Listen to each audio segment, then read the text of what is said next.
todo es que debemos saber la necesidad de filtrar el agua, porque el agua que sale de nuestro grifo ya no es la misma que la que salía del grifo de nuestros abuelos, ¿vale? Lleva mucha cantidad de microplásticos, por ejemplo, que no solamente están en agua del grifo, sino que se han visto estudios en agua embotellada, que hay algunas marcas que tienen el doble de cantidad de microplásticos que el agua que incluso puede salir de nuestro grifo.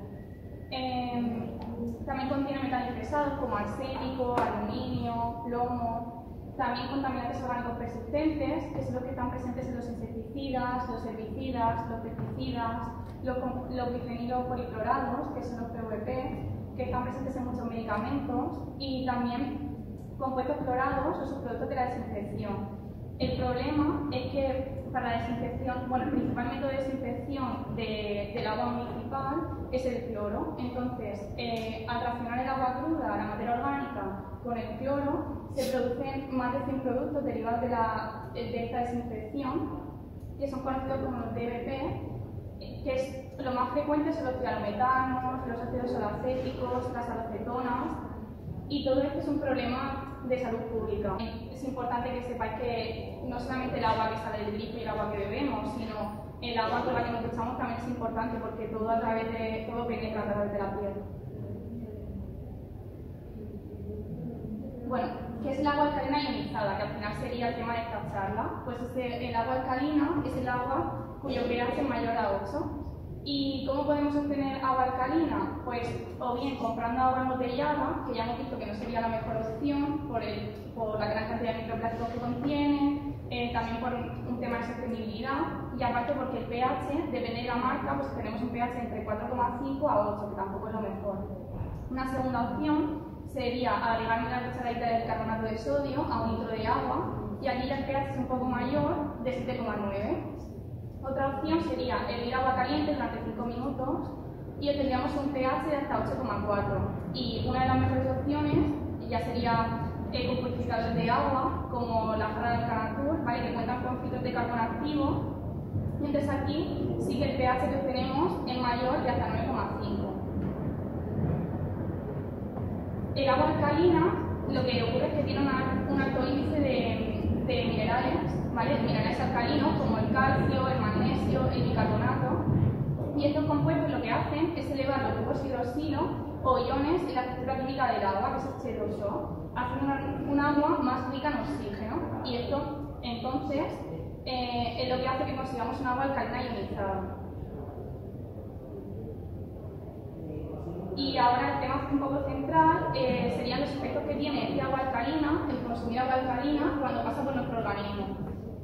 Bueno, seguro que algunos de los que estáis aquí habéis oído a alguien decir que beber agua alcalina no tiene ningún efecto porque al pasar por el estómago el ácido clorhídrico lo neutraliza, los jugos ácidos, ¿vale? Entonces, aquí tendríamos que explicar, para que entendáis por qué esto no es así, es la producción de ácido clorhídrico en el estómago. Y es que cuando consumimos proteínas, nuestro estómago, las células parietales, comienzan a fabricar ácido clorhídrico. Y bueno, este ácido lo que hace es que es necesario que haya un aumento de ácido en nuestro estómago para que se produzca una buena digestión. Un pH de entre 1,2 y 3 para que podamos digerir los alimentos, y también que el medio sea ácido para que no puedan penetrar bacterias dañinas. ¿Qué ocurre cuando vemos agua alcalina ionizada de un pH entre 9,5 y 10? Es importante que el pH tiene que ser alto, ¿vale? Entonces lo que ocurre es que cuando bebemos agua alcalina, pues esta pasa rápidamente por nuestro estómago, es absorbida por pasa al intestino, ahí es absorbida por las vellosidades intestinales, y bueno, pues como resultado, como este agua es alcalina, es una agua básica, el pH del estómago cambia. Y como hemos dicho que es muy importante que el pH de nuestro estómago sea un pH ácido para digerir bien, lo que ocurre es que nuestro estómago, de forma homeostática, significa que se autorregula el mismo, lo que hace es que suba inmediatamente el pH, ¿vale? Y cuando esta subida del pH, lo que hace es que los grupos bicarbonato salen al torrente sanguíneo, y bueno, por eso decimos que es agua alcalina. pero solamente el agua alcalina ionizada con un pH alto, es decir, un pH de 9,5 a 10, es la que ayuda a adicionar bicarbonatos en sangre, que sería el beneficio que se obtiene. Vale, entonces los beneficios de la ingesta de este agua alcalina, bueno, pues hoy en día, actualmente, nuestro estilo de vida, con el estrés crónico al que estamos sometidos, la mala alimentación, el sedentarismo, el consumo excesivo de fármacos, la exposición a tóxicos medioambientales, todo esto lo que hace es que acidifica un poco el pH de nuestro organismo. Entonces es lo que se llama como una acidosis metabólica leve. Y no sé si conocéis, seguro que habéis oído la frase, si no conocéis ya algunos a Otto Warburg, que fue el ganador del premio Nobel en 1931, y fue un doctor que dijo que ninguna enfermedad, incluido el cáncer, podía sobrevivir en un entorno alcalino. Bueno, y ahora ya lo más importante, y lo que seguro que os interesa más de esta charla, serían en qué estudios, en qué se ha probado los beneficios del agua alcalina. Y yo he elegido, bueno, hay muchísimos estudios que los podéis ver en la página web de Alcanatur, pero yo he elegido los campos que personalmente me llaman más la atención. Y se hizo un estudio en oncología, concretamente Alcanatur pues, lo hizo en 3 tipos de cáncer, en piel, en pulmón y en hígado. Y lo que se vio fue que los sujetos que habían consumido agua alcalina tenían un efecto beneficioso en lo que es la función vascular. Y también que un estado se reducía considerablemente también la inflamación crónica y así como la incidencia de metástasis en este tipo de tumores. Otro segundo campo es la hipertensión, y aquí se vio que el consumo de agua alcalina en ratones hipertensos también ejercía un efecto protector en la función vascular y que esto no tenía efectos secundarios adversos. También se vio cómo reducía los marcadores de estrés oxidativo y la inflamación general que tenían estos sujetos. Y estas conclusiones coinciden con la del estudio anterior hecho en oncología. Un tercer campo que también se estudió fue la diabetes tipo 1. La diabetes es una enfermedad en la que afecta inicialmente al páncreas, es el órgano que primero se ve afectado, que deja de secretar insulina. Luego ya, conforme va avanzando la enfermedad, también se produce el daño en el resto de órganos. Entonces aquí lo que se estudió fue unos parámetros relacionados con el estrés oxidativo, que son la catalasa y los TIVAS, la concentración de catalasa, que es una enzima antioxidante, y los TIVAS, que demuestran un poco el grado de peroxidación lipídica. Entonces se vio que en los sujetos que habían consumido agua alcalina, los niveles de catalasa, que es la enzima antioxidante, que es la vía frente al proceso oxidativo, eran menores. O sea, que estos ratones necesitaban una menor cantidad de esta enzima para hacer frente al daño celular. Y luego se analizó los TIVAS porque no podemos medir la vida media de los radicales libres, es muy corta. Entonces se utiliza este método indirecto, que es el de los TIVAS, en concreto de la concentración de malmaldehído, que es el MDA. Y bueno, pues veis aquí también como en el grupo control era mayor, el grupo control era los que habían consumido agua del grifo frente a los que habían consumido agua alcalina. Luego ya otro estudio se hizo en deportistas, ¿vale? Pues sí que no está hecho en ratones ni en ratas, sino en triatletas que habían consumido agua alcalina de Alcanatur. Y lo que se hizo fue hacerles diferentes pruebas de esfuerzo. Primero, estos atletas consumieron agua normal, agua del grifo, y 2 meses después se les dio agua alcalina de Alcanatur. Y entonces aquí tenemos 2 gráficas. La primera gráfica es la de el cálculo del área de umbral el cálculo del área entre umbrales respiratorios, que es lo que se conoce como el VT2-VE, y la segunda gráfica es el lactato. Entonces, aquí lo que se vio era que en la primera gráfica los deportistas que habían consumido agua Alcanatur necesitaban menos tiempo para alcanzar el umbral anaeróbico, que es el umbral en el que se consigue mayor intensidad de ejercicio durante un tiempo prolongado y que el aporte se acumula en sangre. Vale, entonces, en resumen sería que en la primera gráfica lo que ocurre es que estos pacientes la fatiga aparece más tarde, ¿vale? En los pacientes, en los pediatras que han consumido agua alcalina, se cansaban más tarde que los que habían consumido agua del grifo. Y luego tenemos la segunda gráfica, que es la del lactato en sangre, posterior al ejercicio máximo. Y pues aquí, aunque la diferencia es un poco menor, pero está menos significativa, pero también se ve que los que habían consumido agua Alcanatur tenían una recuperación muscular mejor que los que habían consumido agua del grifo. Bueno, ya este es mi campo favorito, que es el de la microbiota intestinal. Y este es el último estudio que ha hecho Alcanatur, que se ve el efecto intestinal del consumo del agua alcalinizada en ratas Kutcher obesas y en ratas normales. Bueno, ¿qué son las ratas Kutcher obesas? Seguro que muchos os lo estáis preguntando ahora. Entonces, las ratas Kutcher son un tipo de ratas que lo que ocurre es que tienen una mutación genética en una región que codifica para los receptores de la leptina, que esta es una hormona que inhibe el apetito. Entonces, ¿qué ocurre si estas ratas no tienen esta hormona? Pues que son ratas genéticamente obesas, con resistencia a la insulina, síndrome metabólico, ¿vale?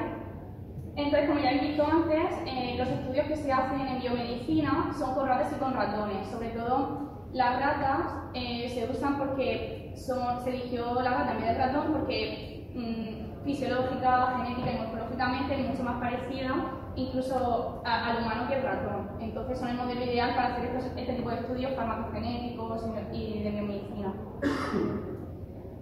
Entonces, bueno, también es importante antes que nada que definir el término de disbiosis intestinal, que no sé si conocéis o estáis familiarizados con él, pero es un desequilibrio de la microbiota que puede aparecer por 4 fenómenos que pueden ser concurrentes, es decir, existir a la vez o no. Entonces, el primero sería, por ejemplo, pues un déficit de microbiota beneficiosa.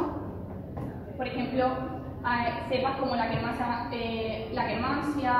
o pues también incluso hay muchas cepas beneficiosas como el Praunici. Otro caso que se puede dar es que aparezcan, sería un poco el contrario, que es el sobrecrecimiento de especies patógenas. Seguro que los que aquí habéis oído hablar ya del SIBO, del sobrecrecimiento bacteriano, pues de metano, que son cuando sobrecrecen las metanógenas, o de hidrógeno, por alqueras, o de sulfuro de hidrógeno, por socorreductoras, o incluso el Helicobacter pylori, que es la bacteria más famosa, que vive en el estómago, pero bueno, también puede pasar al intestino. Luego, otro caso sería pues una reducción de la diversidad microbiana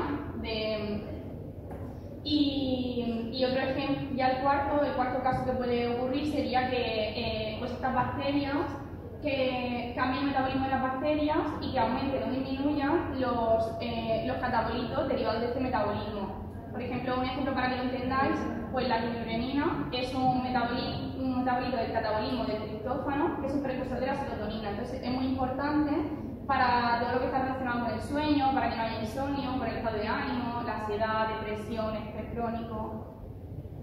Vale. Entonces, bueno, el estudio es muy amplio, pero yo he señalado 4 puntos para que veáis un poco los beneficios del agua alcalina. Entonces, lo que se vio era que favorecía un mejor mantenimiento de la mucosa intestinal, ¿vale?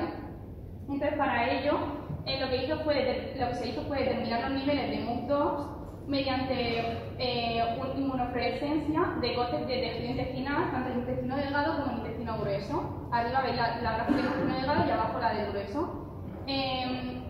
Bueno, lo que pone el IN y son los ratones normales y los otros son los ratones obesos que tenían la mutación, los ratones Kutcher. Entonces, esta proteína, la MUC2, está en la mucosa intestinal y es súper importante, ¿vale? Porque se ha visto en muchos estudios que un déficit de MUC2 pues lo que hace es que se relaciona con una pérdida de la barrera intestinal y esto predispone a la inflamación y a que penetre cualquier patógeno a través de la barrera, cualquier proceso infeccioso. Yo siempre pregunto a los pacientes en consulta, me dan muchas pistas, preguntar si han visto moco en las heces. Y aquí se vio pues como el consumo de agua alcalina, sobre todo por ejemplo, arriba veis la gráfica del intestino delgado, que no me va a ver.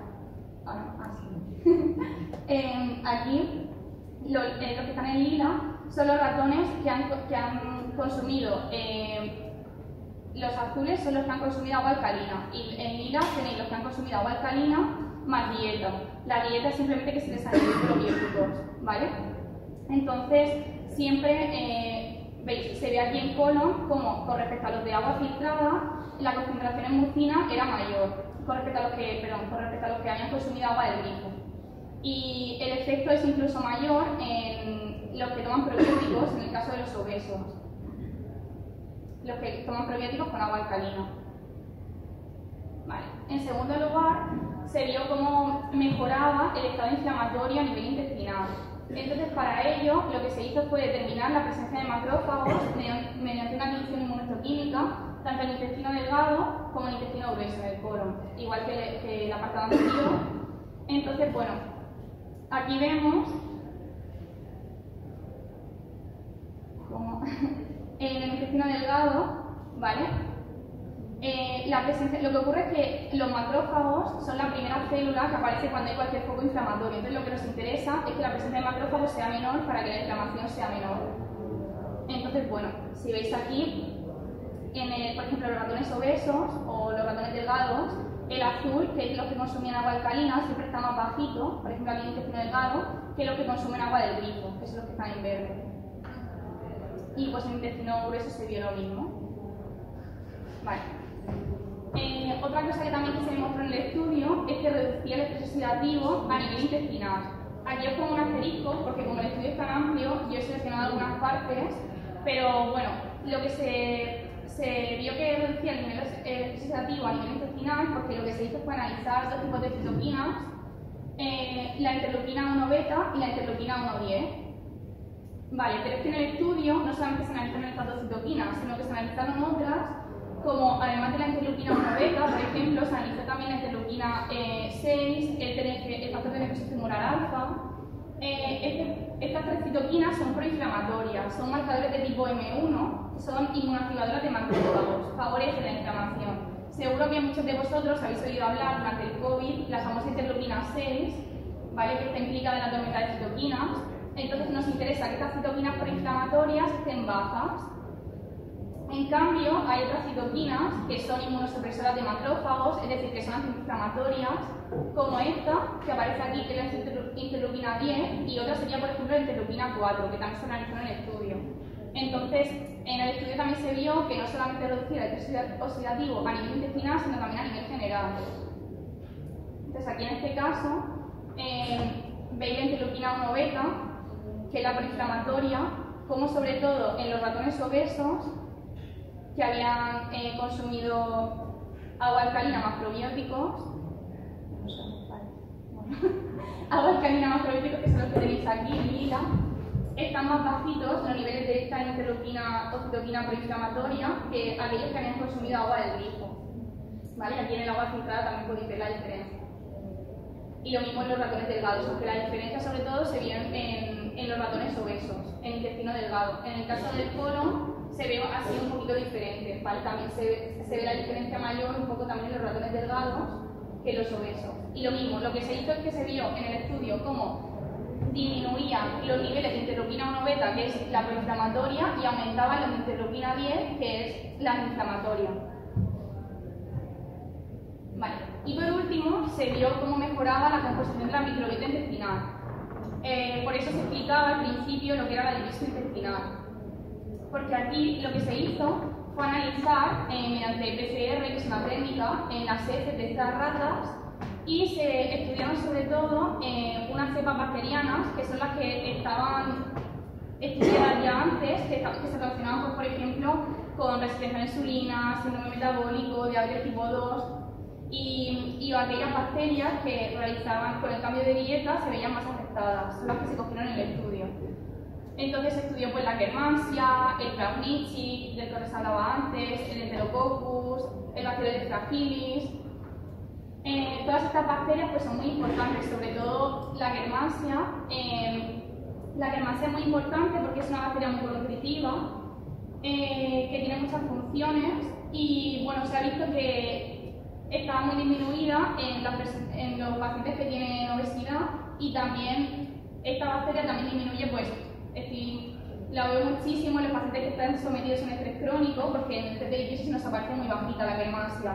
También disminuye con la edad, ¿vale? Entonces, bueno, esta bacteria también se puede subir a través de la alimentación. Me encantan los polifenoles, todas las bayas, los frutos rojos, las fresas, arándanos, uvas, las verduras de color intenso, como la color marga, ¿vale? El café y el té ecológico, el cacao. Bueno, entonces, esta bacteria, la Akkermansia municipina, ¿vale? Su nombre significa amante del moco, ¿vale?